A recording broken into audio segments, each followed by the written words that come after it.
தமிழ் மக்களே வணக்கம். இந்த சிரியா ஏன் ஹமாஸுகளைப் போல தன் நாட்டு மக்களை கொல்லுகிறது? அது உங்களுக்கு தெரியாதா? அதுதான் அவங்களோட பிறவி கல்ச்சர். அலவைட்ஸ் மக்கள் அல்லாவோடு வேறு 3 பேரையும் சேர்த்து கும்பிடுறாங்க. அதான் விஷயம். பின்ன கோபம் வரத்தானே செய்யும். அல்லாவுக்கே கோபம் வந்துடும்னு அவங்களுக்கு தெரியலையே. அல்லாஹ் கண்ணை ஹிஜாப் துணியை போட்டு மூடி மறைக்க முடியுமா? அதை புரிய வைக்கத்தான் நாங்கள் கொல்லுறோம். ஷியா முஸ்லீம்ஸில் இருந்து பிரிஞ்சு போய் ஒரு டூப்ளிகேட் மதத்தை தோற்றுவித்து மத விரோதமாக நடந்தால் எங்களுக்கு மதம் பிடிக்கத்தானே செய்யும். அதான் அங்குசத்தை பிடுங்கி எரிஞ்சிக்கிட்டு கிளம்பிட்டோம். சிரியாவினுடைய மக்கள் தொகையில் சுமார் 3 மில்லியன் ஆலவைட்ஸ் மக்கள் இருக்கிறாங்க. அதில் உயிருக்கு பயந்தவனுங்க எப்போவோ சிரியாவை விட்டு ஓடிப்போய் துருக்கி, இஸ்ரேல், ஜோர்டான், லெபனான், ஈரான்னு பல தேசங்களுக்கு ஓடி போயிட்டானுங்க. சிரியாவில் இஸ்லாமுக்கு அடுத்த பெரிய மதம் ஆலவைட்ஸு. இந்த ஆலவைட்ஸு பண்ணுற அலப்பறையா எங்களுக்கு சொல்லி மாறாது. அல்லாவையும் கும்பிடுறானுங்க, ஜீசஸையும் கும்பிடுறானுங்க. விட்டா கிருஷ்ணன், முருகன், பிள்ளையார் எல்லாத்தையும் கும்பிடுவான் போல இருக்க. அவங்களுக்கு அச்சுறுத்தல் வேற எங்கிருந்தும் வரல. தனது சொந்த சிரியா அரசாங்கம்தான் அவர்களை மிரட்டுகிறது. அபு முகமது அல் ஜொலானி என்ற பயங்கரவாதி கோட்டு சூட்டு போட்ட உடனே அகமது அல் ஷாரா என்ற சாந்த சுரூபியாக மாறிவிடுகிறார். அந்த ரகசியம் உங்களுக்கு தெரியாதா? அவன் காந்தியின் அவதாரம். அவன் யாரையும் கொல்ல மாட்டான், கூலிப்படையை வச்சு தான் கொல்லுவான். எப்படா சான்ஸ் கிடைக்கும்னு இருந்த கசாப்பு கடைக்காரனுக்கு வெள்ளாடு கிடைச்சா விடுவானா? அதான் வெள்ளாடை விளையாடிட்டான். ஆஃப்டர் ஆல் ஒரு 1000 பேரை கொன்னதுக்கு போய் அதை ஜெனோசைடுன்னு சொல்லலாமா? அதுக்கு ஐநா என்ன கண்டன குரலாக எழுப்புச்சு? அவங்களுக்கு வேறு வேலை இல்லை பாருங்க. ஐரோப்பிய நாடுகள் பொங்கி எழுந்துச்சா? இல்லையே. கிறிஸ்தவ நாடுகள் கண்டன பேரணி நடத்திச்சா? வெளிநாட்டு மாணவ சமுதாயம் பொங்கி எழுந்து கூக்குரல் எழுப்புச்சான். இஸ்லாமிய சமுதாயமே வாயை மூடிக்கிட்டு தானே இருக்குது. பாலஸ்தீனர்களுக்கு குரல் கொடுத்த மாதிரி எந்த கண்டன குரலும் எழவில்லையே. மாணவ சமுதாயம் எந்த பிளக்கார்டும் பிடிச்சிக்கிட்டு பல்கலைக்கழக வாசலில் கூடி நின்று கோஷம் போடலையே. இதில் இருந்தே உங்களுக்கு தெரியலையா இது இனப்படுகொலை இல்லைன்னு? சர்வாதிகாரி அல் ஆசாத்துக்கு பக்கபலமாக இருந்த அல் வைட்ஸுகளை எதிரியாகத்தான் பார்க்கணும் என்று எங்கள் மதரசா வாத்தியாமார்களே எங்களுக்கு தெளிவாக அப்போவே கற்றுக் கொடுத்துருக்கானே. அதை மீற முடியுமா? 1000 பேர் செத்ததுக்கே இப்படி கூப்பாடு போடுறீங்களே. காசாவில் 61,000 பேருக்கு மேலே செத்து இருக்கான். அவனுக்கு என்ன அவங்கள மாதிரி கூப்பாடா போட்டுக்கிட்டு திரிகிறான்? ஹமாஸுக்கு பின்னால் நின்று கைதட்டி விசில் அடித்து அவங்கள ஊக்கப்படுத்திக்கிட்டு இருக்கா ஐயா. இத்தனைக்கும் 200 ஷிக்கல்ஸு கூட அவங்களுக்கு கொடுக்கறது கிடையாது இந்த ஹமாஸு.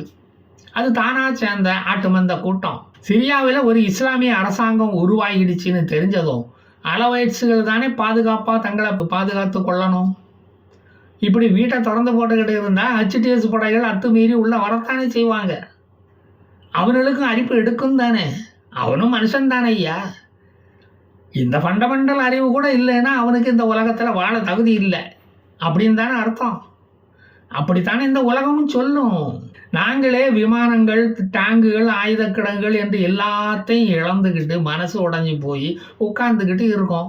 அப்போ எங்ககிட்ட வந்து நீங்கள் தானே ஜாக்கிரதையாக இருக்கணும். மூத்தரத்தை அடக்கிற மாதிரி ஆத்தரத்தை அடக்க முடியுமா ஐயா? வீடு திறந்து கிடந்தால் நாய் உள்ளே வரத்தான் செய்யும். கோட்டு சூட்டு போட்ட தீவிரவாதி பிரசிடென்ட் அல் ஷாரா நடந்த சம்பவம் எனக்கு இப்போ தான் தெரியும், விசாரிக்க சொல்லியிருக்கேன் அப்படின்னு சொல்கிறாரு.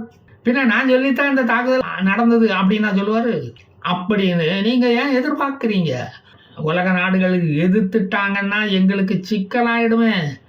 அது இந்த சிரியா நாட்டு மக்களின் அப்பாவுக்கு தெரியாதா என்ன? மைனாரிட்டிகள் அலவைட்ஸுகளுக்காக எந்த மைனர் குஞ்சும் கீச்சிடவில்லை. அது எங்களுக்கு ரொம்ப நல்லதாக போச்சு. பிரச்சனை எப்படி ஆரம்பிச்சதுன்னா, அலவைட்ஸுகள் அதிகமாக வாழுகிற லடாக்கியா, ஹோம்ஸ் பகுதி கடற்கரை பக்கமாக துப்பாக்கியை எடுத்துக்கிட்டு நம்ம HTS படைகள் சைட் அடிச்சுக்கிட்டே அப்படியே காற்று வாங்கிக்கிட்டு வரலான்னு போயிருக்காங்க. அந்த பகுதியில் உள்ள அலவைட்ஸ் மக்கள் அதற்கு எதிர்ப்பு தெரிவிச்சிருக்காங்க. அப்போ எங்களுக்கு கோபம் வராமல் இருக்குமா? நாங்கள் என்ன உணர்கட்ட ஜன்மமா? நாங்கள் என்ன புத்தரா, ஜீசஸா, காந்தியா அமைதியாக போகிறதுக்கு? ஆசாது ஆதரவாளர்களை பார்த்தாலே எங்களுக்கு சும்மாவே பற்றிக்கிட்டு வரும். 50 வருஷமா அவனுங்க எங்களை ஆட்சி புரிந்து கொடுமைப்படுத்தினவனுக்கு ஆதரவா நின்னவனுங்க இந்த அலவைட்ஸ். அவனுங்களை சும்மா விட முடியுமா? 50 வருஷமா அந்த சர்வாதிகாரிக்கு தானே ஓட்டு போட்டுக்கிட்டு இருந்திருக்கானுங்க இந்த பயலுக. அதான் கொண்டுட்டோம். இதை திராவிட நீதிமன்றத்தில் வேணா போய் கேட்டு பாருங்க. நீங்க செய்தது கரெக்டுன்னு தான் அவங்க சொல்லுவாங்க. ஏன்னா அவங்க நீதி கட்சியிலிருந்து வந்தவங்க ஆச்சே, நீதி வலுவாமல் ஆட்சி நடத்துறவங்க ஆச்சே. பாட்டிலுக்கு 10 ரூபா கூட்டினதை தவிர வேற எந்த தப்புமே அவங்க செய்யலையே. அவங்க ஆட்சியில சமூக நீதிக்காக போராடுகிற நீதிமான்கள் தப்பு செய்வாங்களா? அது தெரிஞ்சுத்தான் சமூக நீதி திட்டம் போட்டு நாங்கள் கொண்டோம். எந்த அரச மரத்தடி பஞ்சாயத்து விசாரணைக்கும் நாங்கள் தயார். நீங்கள் வேணால் பித்தளை சொம்பை விலக்கி தண்ணி பிடிச்சிக்கிட்டு வந்து வெத்தலையை போட்டுக்கிட்டு வந்து பஞ்சாயத்தை நடத்துங்க, விசாரணையை ஆரம்பிங்க, பஞ்சாயத்து பேசுவோம். இந்த வெத்தலை சொதப்பலுக்கெல்லாம் நாங்கள் பயந்தவங்க இல்லையா அப்படின்னு அங்கே வந்து நாங்கள் காட்டுவோம். கடற்கரைக்கு பக்கத்தில் உள்ள மாஸ்கில் இருந்து புதிய அல்ஷாரா அரசாங்கத்துக்கு அலவைட்ஸ் மக்கள் ஆதரவு தரணும் அப்படின்னு மைக்கில் சொன்னாங்க. அது ஒரு தப்பாயா? அலவைட்ஸ் மக்களுடைய ஆதரவை ஸ்பீக்கர் மூலமாக கான்டாக்ட் பண்ணி கேட்டோம். அதுக்கு அப்ஜெக்ஷன் சொன்னாங்க. மசூதி இமாம் சொன்னால் அல்லாஹ் சொன்ன மாதிரி தெரியுமா? அதுக்கு எதிர்ப்பு குரல் எழும்புனா குரல் வளைய நெரிக்காமல் தொண்டையில் கிச்சு கிச்சுன்னு விக்ஸு மிட்டாயா வாயில் போடுவோம். நல்ல ஆணையா நீங்கள். சிரியாவில் உள்ள ஹியூமன் ரைட்ஸ் கமிஷன் கூட 973 பேர் தான் செத்து போயிருக்காங்கன்னு கணக்கு சொல்லுது. இவனுக்கு தான் 1000 பேர் செத்து போயிட்டான்னு அவாண்டமாக பழைய சொல்லி ஒப்பாரி வைக்கிறானுங்க. இந்தி மாதிரியே இவனுக்கும் கணக்கும் தெரிய மாட்டேங்குது. இவனுங்களை வச்சு எப்படி மாரடிக்கிறதுன்னு தெரியல. அதான் கொண்டுட்டோம்.